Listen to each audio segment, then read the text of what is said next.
Well, not only is Edmonton's Brandon O'Neill a great floor competitor, he is also strong on vault, and there he is. Brandon finished 7th on this event at last year's World Cup final. He also won a silver medal at a World Cup in China. He is known for his quick power. That bodes well on floor and vault. Doing a Sukahara 2.5, really struggling to maintain that landing. Every 10th counts for this Canadian team. Score of 16.150 for Brandon O'Neill. And there's the injured Kyle Schufeld. He has to be pretty pleased, Lori, with what he's seen from his Canadian teammates so far. They were in 4th place after 3 rotations. And there is Tony Smith. He coaches Kyle Schufeld and Grant Golding out of the University of Calgary. Rotation number 4 for the Canadians was parallel bars. And Lori, this had the potential to be a strong event for the Canadians as well. Brandon O'Neill has been a solid performer internationally on this apparatus. And so far, halfway through this competition, Canada has not had a single miss. Another strong performance here, double pike dismount. And a very respectable, solid score of 15.675 for Brandon O'Neill. Now to Grant Golding, the Commonwealth gold medalist on P-bars. And Laurie said his goal for next summer is to make an event final. This event or rings would probably be his best shot at doing that. Grant would probably have to add a little bit more difficulty to his routine.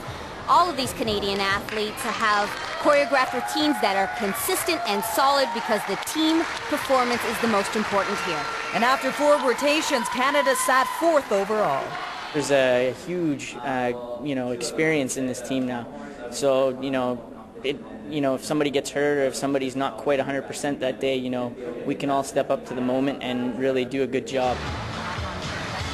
For rotation number 5, the Canadians traveled to the high bar where Lori Casey Sandy turned in another solid performance.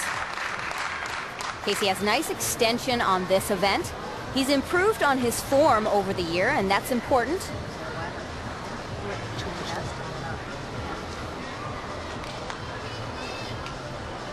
Just the dismount left. Gaining some speed and momentum. It's a double twisting, double layout. One small step on the landing. Strong routine. But shortly after this, Lori, the Canadians started to run into some problems. Brandon O'Neill has a huge release element. It's called a tuck Kovacs, coming right here. Way too far. Misses the bar.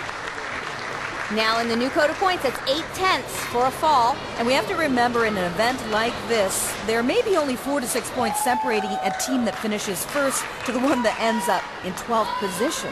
Now at this point, he can remount and repeat the element so he gets the difficulty value for it. That's exactly what Brandon does, and he's right on the second time around. Hop full. Another element right there. It's called a Stalder Rybalko. Little separation of the legs.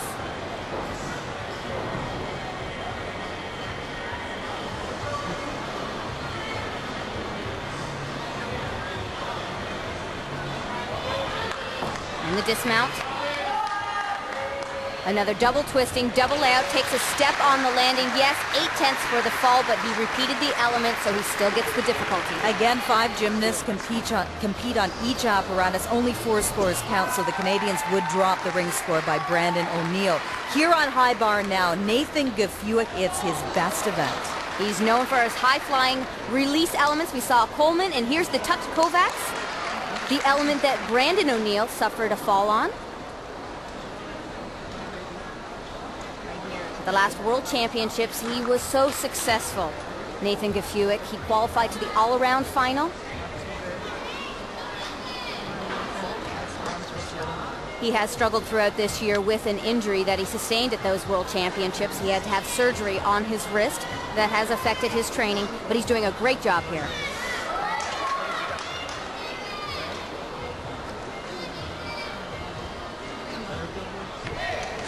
And Nathan would have a solid score of 14.225.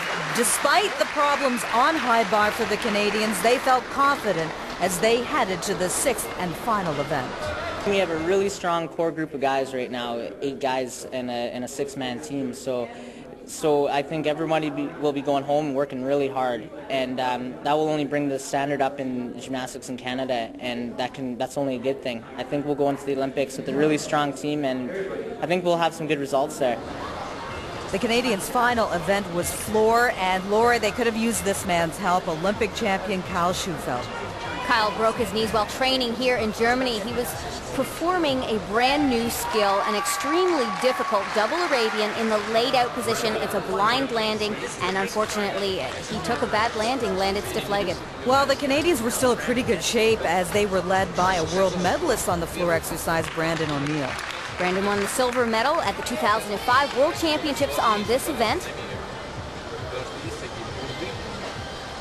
2.5, front full, front 1.5. Very clean, good difficulty, and some combination bonus. And the Canadians here were in a fight with Belarus, Ukraine, and Switzerland for that final spot to Beijing.